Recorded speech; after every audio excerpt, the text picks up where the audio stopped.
Hello, everyone, and welcome to another exciting episode of Relating to DevSecOps, where we explore the development, security, and operational issues of today so that we can solve real-world problems with people that face them. And today, I have Conor Sherman with me. Conor, you want to introduce yourself real quick and let our listeners know who you are and what you do?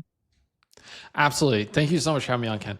So my name is Conor. I'm the Chief Security Officer over at Sysdig. Sysdig is an AI-first cloud defense platform. Before that, I was a CISO at a technology company at Update out of New York. Before that was a VP of cybersecurity at Clear. So if you ever go through an airport and you do your biometric verification, you're welcome.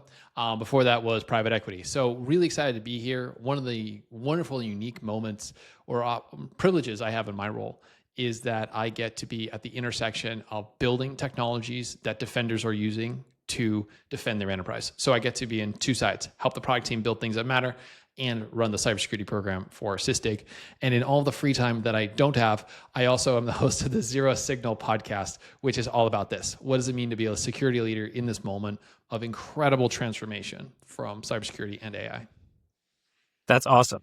And we will definitely get into how you can be a real defender today with AI. I think one of the biggest challenges that we have is we hear all this talk about offensive uses of AI and what we need to be worried about. And we hear about how much AI can actually help us build things.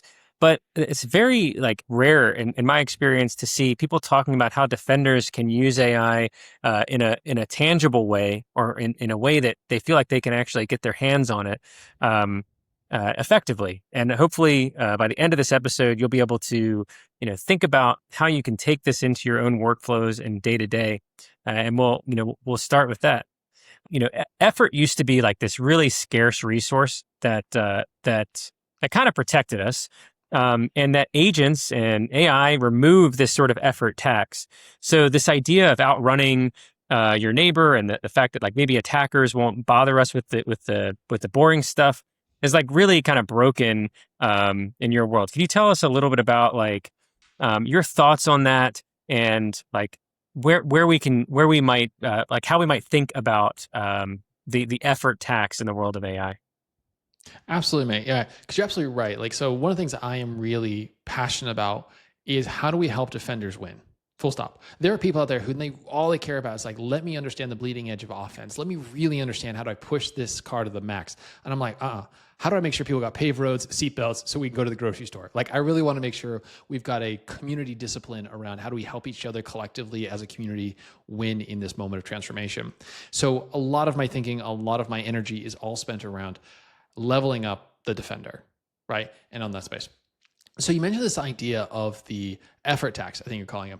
And I think this is actually really important for us as security leaders, as defenders, to really get our hands around.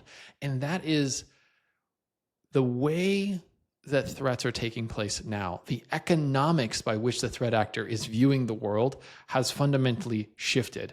And some people are like, oh, I get it, Conor. It's faster to get to an exploit, right? We're seeing that collapse, that 0-day window is getting faster and faster. If you look at the 0-day clock and other projects like that, where you'll see pre-patches, pre-vulnerability disclosure, we're already seeing threat actors looking at source code, finding 0 days, weaponizing going forward. And I would say that's part of the story. This ability for them to collapse the time from discovery to exploit. But that's not the entire story.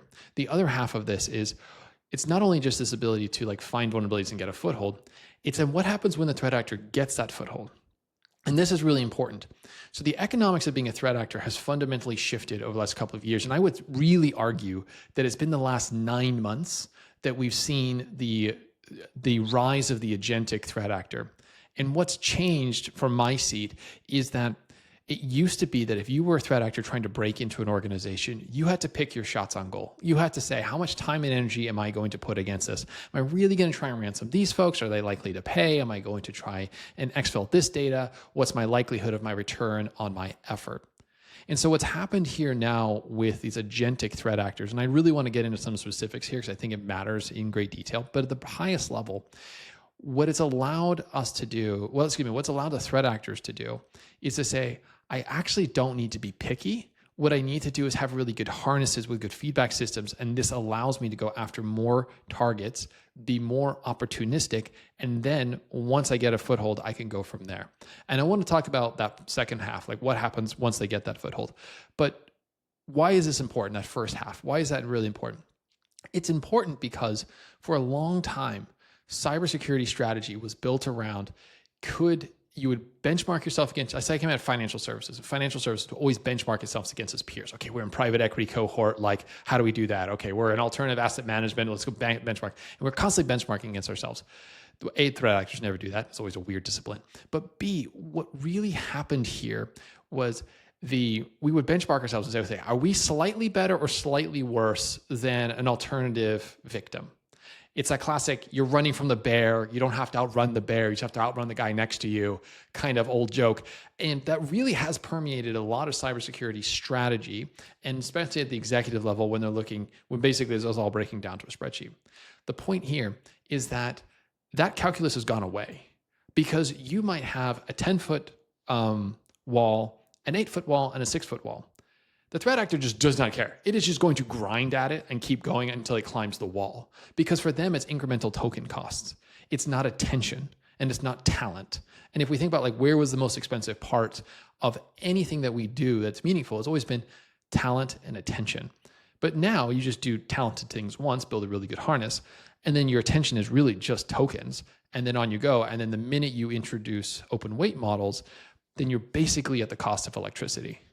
So I think this is really important because this means that any sort of internal benchmarking, what we're doing, saying, okay, I am on the NIST CSF and I'm at this and I'm going to go up 2 points because my peer group's going up 2 points, it kind of doesn't matter. It really doesn't. And I think this is a pretty fundamental shift in how we talk about risk and we communicate risk inside the organization. Got it.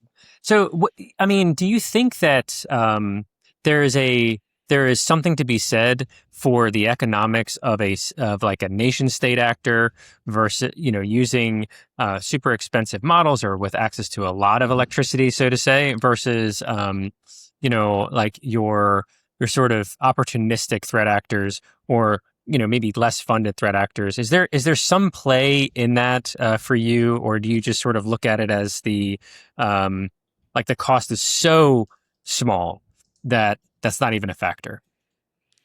So let me tell you a story. The story starts back in November. And so I start with November and then we'll end with a few weeks ago. So in November, Anthropic released one of the first reports that we saw of a threat actor group, which was the GTG 1002. So this threat actor group, nation state actor out of China. And they said, and it was the first kind of real novelty moment where we saw, okay, here was a threat actor who had built an agentic harness and they were going after like 30 different organizations at the same time. And as per usual, the red team on Anthropic did a great write-up and they shared this information with the community. I thought it was pretty amazing. And this was kind of the beginnings of like, okay, what we thought we were going to have as a problem is arriving as a problem. But what did that do? It was not that totally successful. Like there were some wins and some losses there. It was at the state level. So state-sponsored threat actor level. Now we fast forward to today, or more specifically, 3 weeks ago. And this threat research team at Sysdig is sharing with the world their research around Jade Puffer. And everyone should be paying attention to this because it's got CISA's paying attention to it. You've got headlines on Axios. If you go to their cybersecurity weekly newsletter, that was the one big thing. If you can look at all these other publications, they're talking about Jade Puffer because what was it? It was the first agentic ransomware attack where a threat actor built an agent with the harness, pointed it at the internet, and it went and found. I want to walk into the details of that in a second, but think about that progression. In over 9 months, we went from best of breed threat actors, state sponsored, really kind of like bleeding edge AI. Now it's commoditized. While we don't know great attribution on the threat actor, it does really appear this was not state-sponsored. This was just an individual organized crime just trying to do their thing. And so what I would offer to everyone else is like the capabilities of being a skilled threat actor are increasing and the cost to getting to becoming skilled at this craft of being the bad guy is coming down. So what you mean is you have a greater opportunity. So the pool of people who can now be skilled threat actors is getting broader and broader and broader. The difficulty of exploitation is coming down. The ability to start converting this into real dollars is getting easier through ransomware and extortion events, so on and so forth. And that's 9 months. What's going to happen over the next 9 months is that the open weight models are going to become widely distributed and widely accepted. So this is what's going to say, okay, not only do you need to have access to these frontier models, and everyone's kind of worried about like this Mythos Fable level model where it's $20,000 a run, according to Anthropic's reports, you're now having open weight models with the right harness that are doing similar, if not the same level of capabilities from a threat actor perspective, and you're getting it at the cost of electricity.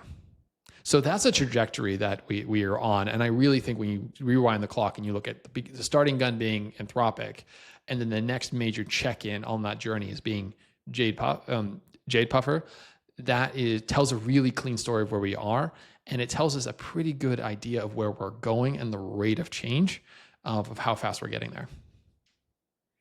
So if I'm a defender and I'm thinking through this, and maybe I have this, I should build, we've got, we're in a better place using AI than 50% of our industry, and you're saying, well, you need to sort of do better or be able to defend at a higher level than having the higher wall. Is the argument that you have to have a perfect security program in order to defend against the next stage of threat actor? So the good news is we can answer that question with all honesty, and is that we're never going to have a perfect security program, right? So we're never going to get that whatever nirvana state that we think we're after, because honestly, I think we don't want that. We really want a resilient companies. We want a resilient economy. We want there to be flexibility. We want them to ideally be anti-fragile, where they get better and stronger as there's more adversaries in the system. But that's a conversation for a slightly different day. So let's talk about today, for instance. So as a defender, as I start to think through, like, how do you build a strategy to handle this moment where you have threat actors are getting far more skilled? Let's go back to the Jade Puffer as an example to anchor towards, and then I want to lay out maybe like an architecture and some principles that we can get some hope from, that we can derive some like good operating decisions around. So Jade Puffer, what it did, this particular threat actor, so whatever threat actor builds it up, releases Jade Puffer, and Jade Puffer goes and compromises an environment. It does everything what I'm about to say autonomously. So it discovers that there is a vulnerability in the software Langflow. I always get Langflow and Langchain like messed up. So Langflow. So I always get on Langflow.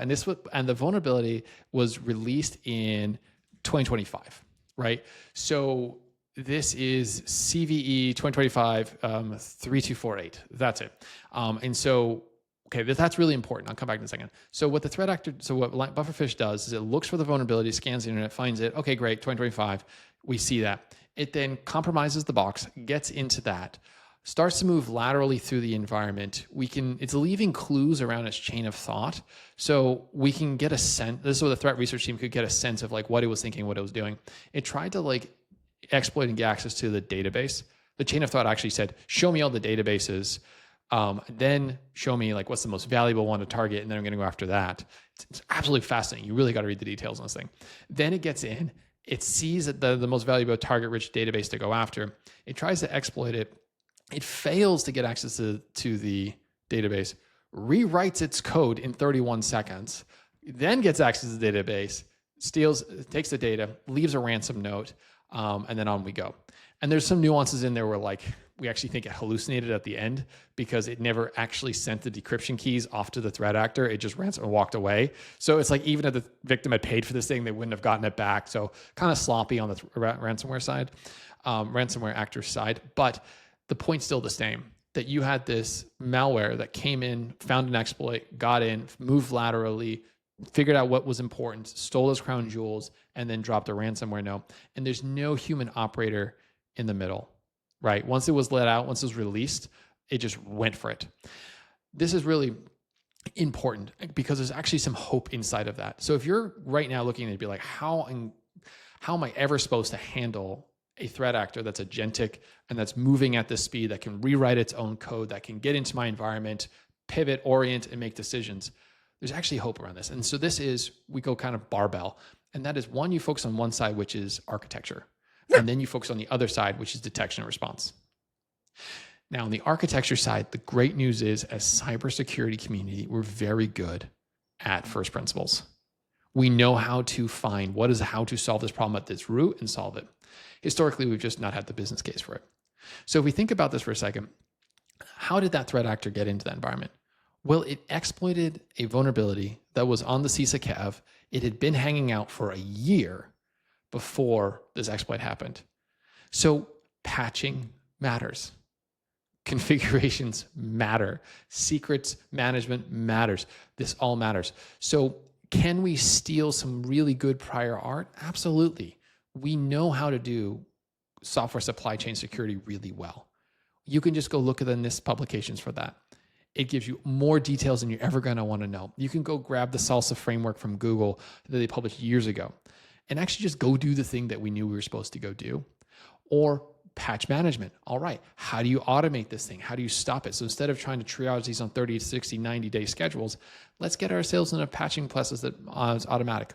Zero trust. Great architectural framework. Totally got hijacked by the marketing community, but still a great framework. So we think about those principles there, where it's authenticated, every connection is authenticated, and we've got authorization policies happening. We can do lots of good stuff on the front end, on the architecture, that would have stopped this attack from happening to begin with. And then there's the other half, and that's your response. We always have to assume that the threat actor is going to find a way to get in, and they're going to get some sort of foothold. So what you can do is you can also say, okay, how can I have sub 5 second, 2 second, 1 second detection and response and automated response? So if we think about like Sysdig's architecture, and one of the reasons what drew me to them is that they have this incredible, the incredible roots in the open source community. So they built and released Falco. So for all of your cloud native folks out there who are certified in Kubernetes and all that, they went through training. They spent a half day on Falco. Everyone has to know about Falco if you can be a CNCF certified administrator. It's open source, and it's a leading standard when it comes to real-time security. The benefit of that is that when you start to see a threat actor like this pop in a Kubernetes environment, or take over a runtime environment, you can have a sub 2 second detection and response. Where it's like, okay, yeah, you got the exploit, but the minute you try to move laterally, the minute you try to look for secrets, the minute you try to go do something, that post-exploit activity, we're really good at that. What we need to do as a community is now move from alerting and telling a human to move towards automatic response actions. And actually, there is some hope in that as well. When I looked at a few months ago, the threat research, Crystal from the Sysdig team, she put out the annual report, which was around the cloud security and usage report. And it's just kind of one of these comprehensive ones. It's very much like your Verizon data breach report, but from the data set that Sysdig has. And what we saw there was 140% year over year increase in the implementation of automatic response actions. That just tells me that the community is already thinking about what I'm saying, and what I'm saying is actually not that smart. But it just tells you like that's where we got to go, is more of that, where we can say we have a high fidelity detection, we take an automatic response. So if we think about that barbell, good engineering, good architecture on one end, automatic detection and response on the other end, that would have been able to meet the moment with this agentic threat actor without the invention of any new technology. And now there is some upside that we can get with AI for defenders, but what I just described to you is actually processes, systems, and thinking that's 5-7 years old. Yeah, and I think where I want to go with this conversation a little bit is, what are the challenges the challenge that people have inside of organizations today that have prevented them from executing on good fundamentals like patching, like updating, are not necessarily because they don't want to do it. And so for where I'm hoping you can shed a little light is when you have defenders that are operating in maybe industries that have been incumbent for, or organizations that have been there for 20 years, 30 years, they have a lot of legacy software.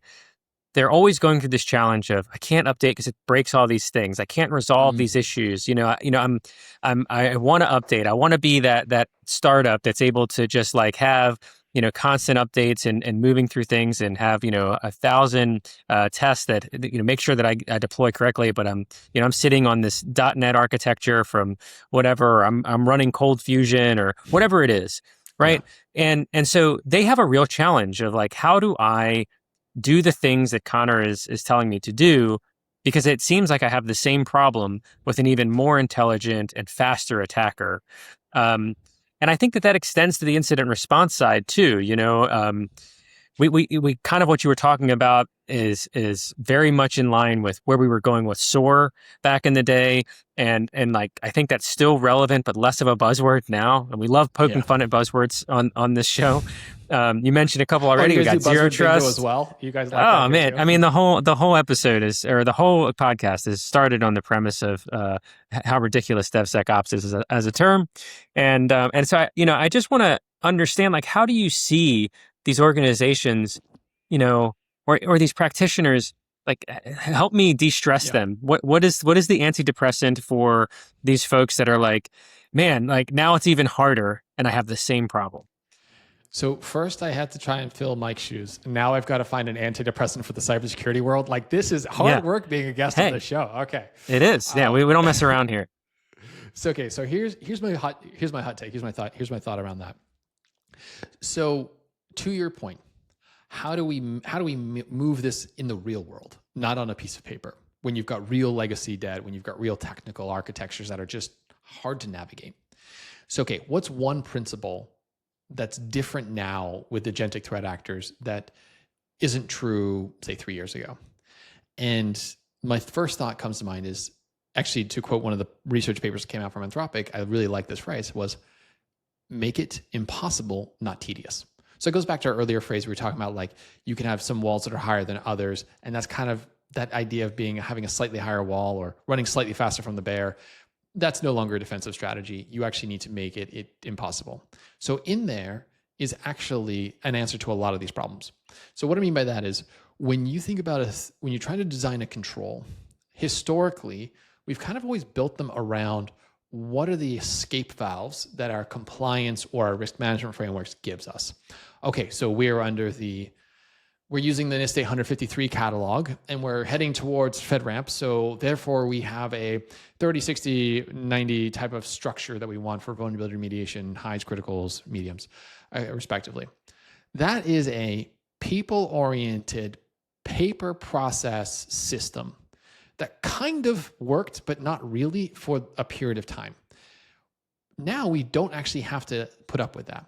That is a highly tedious process that you're trying to manage, and it's designed around, how do I put people in a seat and I move paper across a desk, whether it's real paper or emails and Slack messages.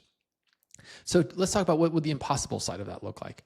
Okay, so now we do want to put these patches in place. How do you design it so you can do the automatic patching? Oh, but Conor, you're going to break something in production. Great. We are now having the conversation we need to have, which is around test harnessing. How do you have the right testing environments? How do you have the right test harnesses so that when you do put that patch in place, you're going to be able to apply it automatically and go through and have that. So I think that's a really important phrase. When you start to reorient and say, the threat actor no longer gives us the luxury of people-oriented processes and paper-based decisions, we actually have to think about, how do we have a technological gate that makes this a automatic process? So that's where we're going. Now, you talk about like this, but they would be like, but Conor, I hear you about the testing, but you don't understand my Cobalt, my perfect little baby Cobalt server that's sitting in this rack. How do I handle that? And the answer is not easily, but there is light in the end of the tunnel here. And this is where we get to use a little bit of AI. So basically, through this entire conversation, we've talked about how to meet the moment using what we've already known how to do for last 5, 7 years.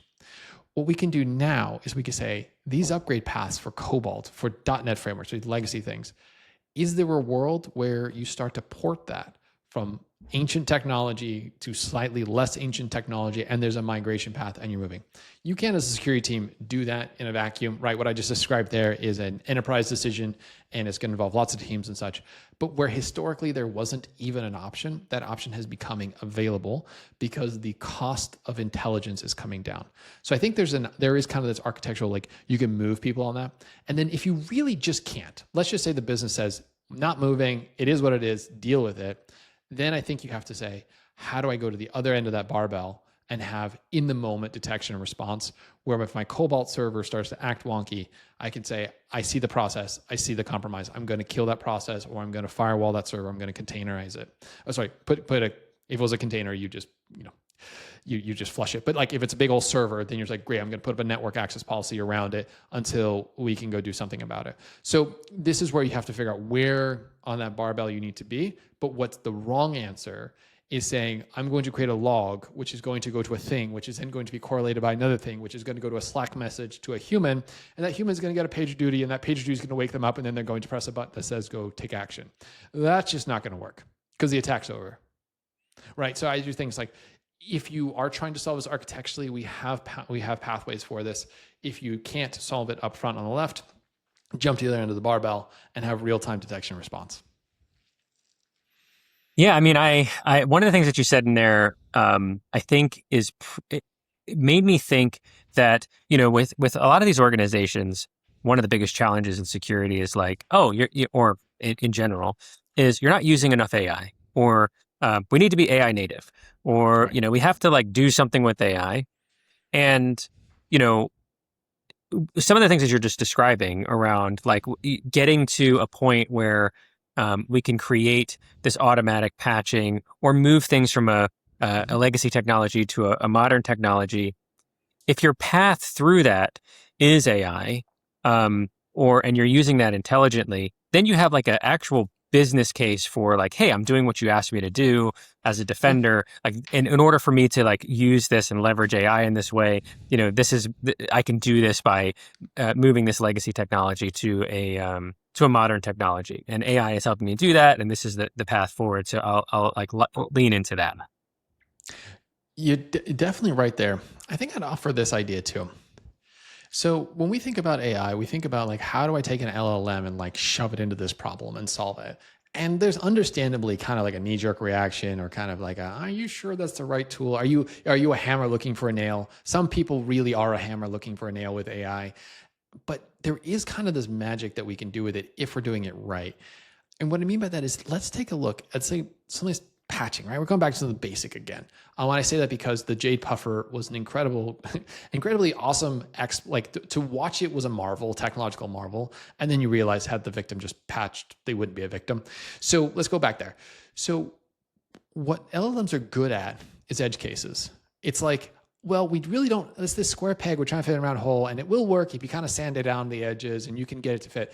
LLMs are actually kind of really good at that if they're given the right boundary conditions and they're given the right context and the right harness to go do that.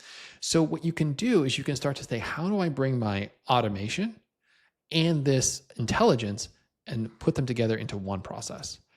And so I was just having this conversation with the CTO at an organization this week, and I was laying out like, okay, so you have this big vulnerability problem. Okay, you can make progress on that. And by the way, like there's a lot of good cloud native disciplines that we can do around, how we handle images and how you can have policies of the egress controller, all those kind of things.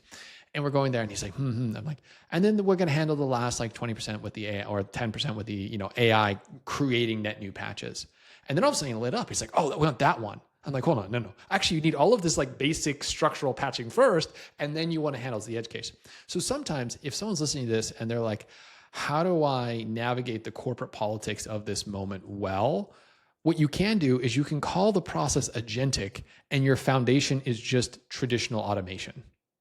And so instead of throwing the baby out with the bathwater, or assuming that you can't have any of these basic, you can't have like a GitHub action handling your problem for you. It has to be like a call out to an LLM provider of choice. I would say, if you're internally inside your company, just call it agentic, and then have your first like proof of value, the streams for your pave path be automated, nicely deterministic, but bring in some intelligence to handle around the edge cases. That's a way I think defenders today can start to think like, how do I make these changes in production? Now, what we've described here are all of like the really block and tackle, well-worn conversation topics. I will also say there is this massive unlock when you have the right data on how your application works in production, that the LLMs can start to really digest, because there are a ton of software vulnerabilities that we just either didn't discover before, Mythos showed us that nice and clearly, that we can find stuff that you historically couldn't find. And then two, we can also go create patches and remediation paths for those issues, and we can do them at a speed and a quality that we couldn't before. Like any new technology, you can do it poorly. Voila. But you can also do it well. So I would say, as defenders, if you're feeling a little bit of that AI nausea, like, have a cup of tea and then lean back in, because there is actually a lot of value to be had when you have these agentic systems, these intelligence, this AI, plus the right context of your real application production and how it operates in reality. And you start matching those two together, it's a very powerful combination of real-time information plus that, in order to feed into how are you going to go patch this application when there's a non-CVE vulnerability. Yeah, I think you're right. It's the application intelligence that you can, the knowledge of the application that's super important to give the context to, like, how do I patch these things well? Because,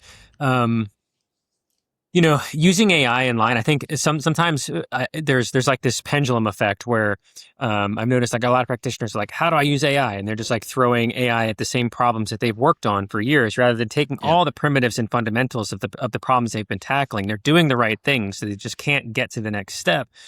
And maybe that's where, like, this intelligence helps, right? Because it's like, okay, well, if I patch this thing, there's all these downstream implications, and now, like, use the AI to, like, help identify what those downstream implications are, and then figure out, like, okay, well, now I can actually fix the thing I've been trying to fix for 10 years, and use that, as opposed to trying to reinvent the entire wheel and get away from the fundamentals.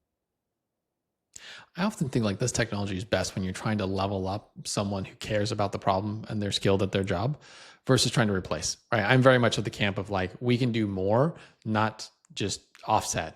Because I call it the courage to grow. I talk about it on the podcast. It's like, AI is amazing. It should be, from an economy perspective, it should be opening up brand new verticals. From a product perspective, we should be bringing new products to market. We should be doing more. And from a security perspective, we should be able to leverage this to have a more resilient world. We can patch more things. We can get to lower value, to risks that we historically couldn't, so on and so forth.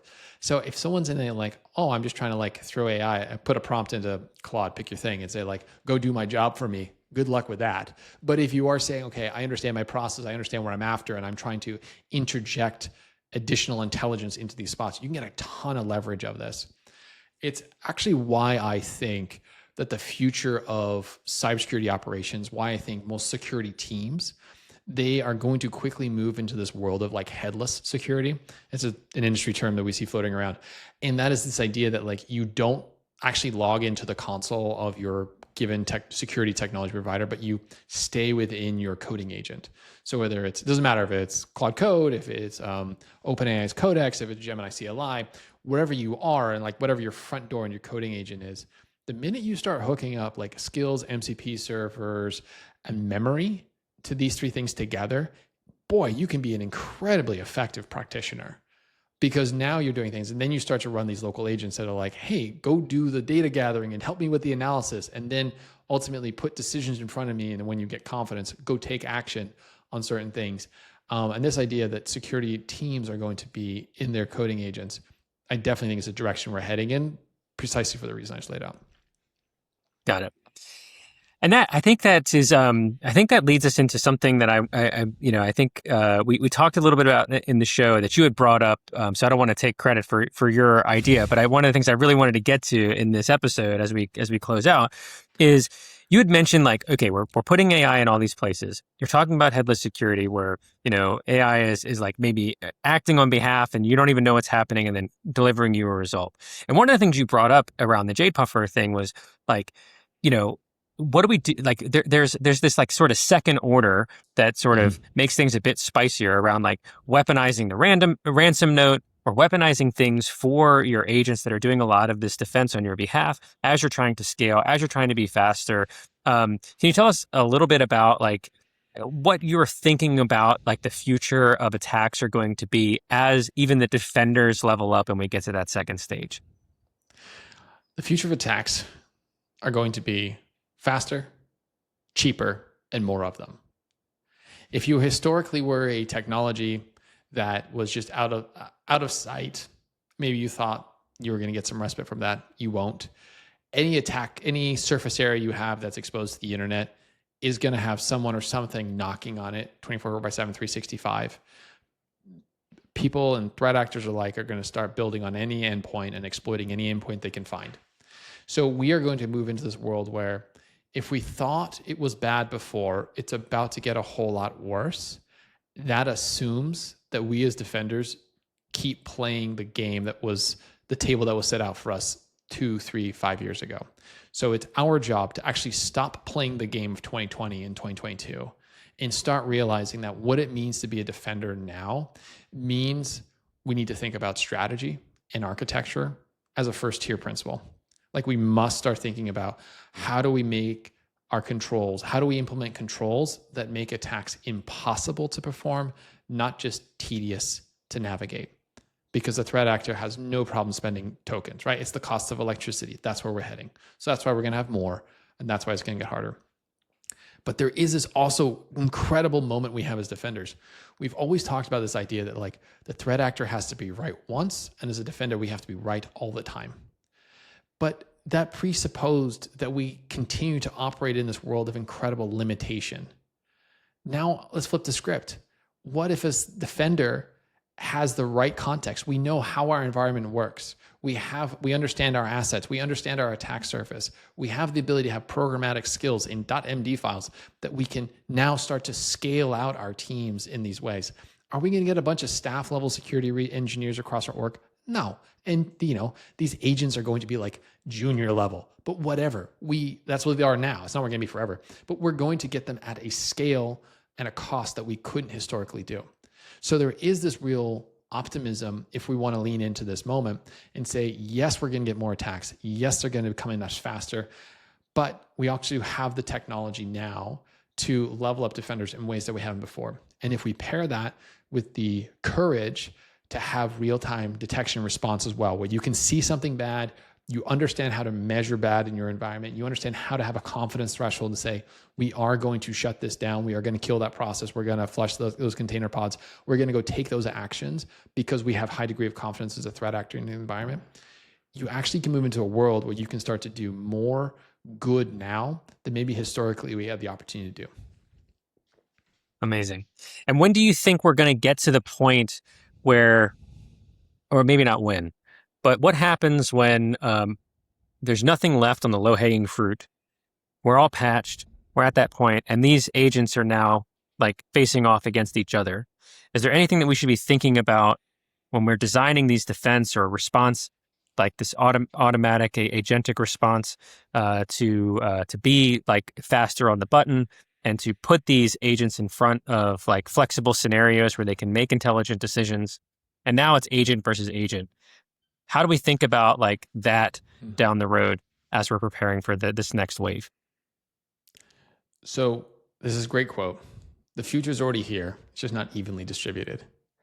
If we pair that with what the AI community calls the jagged frontier, which is you have capabilities inside these models and places, and they're really amazing in some areas, but they're pretty not amazing in other areas. That kind of jaggedness is not this equal thing. All right, so what does this mean? You pair those two together. Everything that we're looking for as a community of defenders, somebody somewhere is 2 or 3 steps ahead of where you are today on a slightly different problem set in a slightly different environment. This is why the community is so important. And we should talk to each other and we should share ideas and we should level up as a community across the board. So that's really kind of the foundational thing I want to make sure we cover, because everything else is mute if we don't lean in on that. We have those answers because we are living in the world today where we're starting to get to agent versus agent. It's just not everywhere yet. Now, do I think we're going to get to a world where all the software is patched automatically and autonomously? No. Why? Because you don't have to look far to realize that as we build out this new AI-oriented infrastructure, it's the next generation of software. It's the next generation of technology. And with that comes the next generation of problems. We've now introduced supply chain brittleness, or at least realized it in a way that we hadn't before. We have load-bearing constraints on like GitHub. And these guys are seeing 30x the amount of load on their systems than they projected. They projected a 10x and they got a 30x. Like, we're realizing that the internet that we built for 2020 and before is not really built for this next thing. So we're going to have new problems. on new technology because of new software and new demands. And we as a community are going to adapt. We always do. We always figure out like, how do we help win the day in this particular domain? So I think we're going to get there. I don't think we have to wait for perfect software to have agents that are helping defenders win. You can see this in a few ways. They can be commercial, where you've got them deployed across your fleet. They're watching, they're seeing action, they're taking action. It can either be commercial or it can be open source. If you want to explore, do the Falco thing.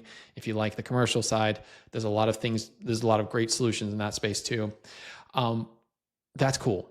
We're going to see more, that's going to happen. We're going to see more of that. Also, we're going to see agents right here on our desktops, where we open up our Claude codes, and the Conor Sherman agent that I built to like help me get through my day, that's just going to be standard and normal. And so what we think of like these agents is going to take different expressions.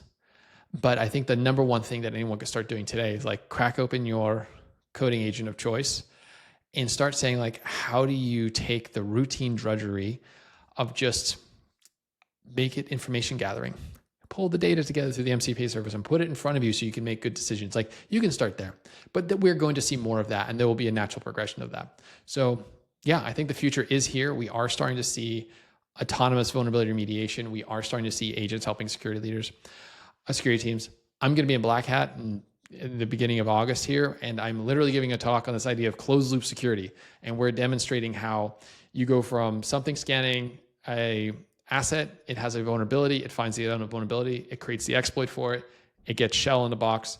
It then says, great, I now know how to measure this end to end. I'm going to go write the Falco rule for the open source engine, deploy that to the system, test it that it actually works, and then get ready and deploy it out to my fleet. And we built this system to be autonomous. And what this means is every time that we are testing harness for pen testing, find something, we can now have a rule that gets rolled out to the organization that says we've got a mitigation while we go deal with the patching. So we like that moment is here. It's now.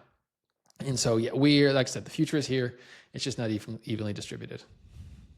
Well, I like that perspective that the future is here, and that like these are happening on, even if it's not even a micro level, but these are happening on some level across the board. Yeah.